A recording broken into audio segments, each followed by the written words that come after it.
Le 16 mai prochain, le nouveau film de Maïwenn, Jeanne du Barry, sortira au cinéma. En promotion, l'actrice et réalisatrice, qui donne à l'écran la réplique à Johnny Depp, a accordé une interview au magazine Elle, ce jeudi 4 mai. Dans les colonnes de nos confrères, elle a expliqué la raison pour laquelle elle apprécie autant le personnage de la comtesse, qu'elle a décidé d'incarner, mais a aussi confié son complexe d'infériorité.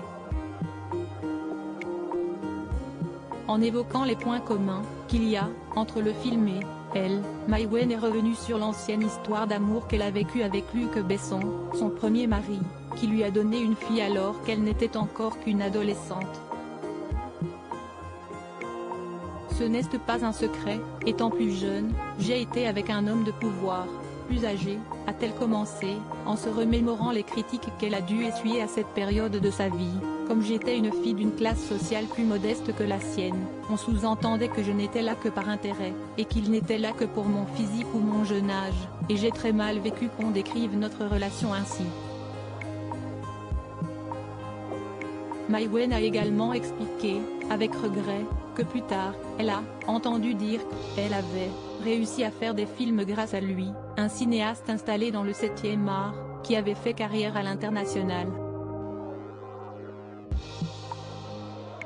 Supérieure à Juliette, Shanna, Talia, Satine, les filles de Luc Besson, canon sur le tapis rouge une jeune fille qui a été blessée par le jugement des autres. La réalisatrice de Police et de Mon Roi a déploré ces tacles faciles qui l'ont empêché de se sentir légitime dans sa vie professionnelle. Ce sont vraiment des mots qui marquent, qui blessent.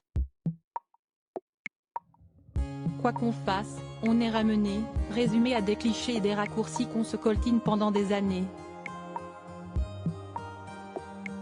Avec le recul, Maïwenn a déclaré que Jeanne du Barry est un peu une métaphore de cette période, et de cette histoire complexe qu'elle a partagée avec Luc Besson. Je suis sans doute allée puiser dans ce que je ressentais à l'époque. Si est-ce drôle, car on dit que je fais des films autobiographiques, et on pense que celui-ci va échapper à la règle, mais j'ai toujours l'impression de raconter des choses que je connais, a-t-elle résumé, en toute franchise.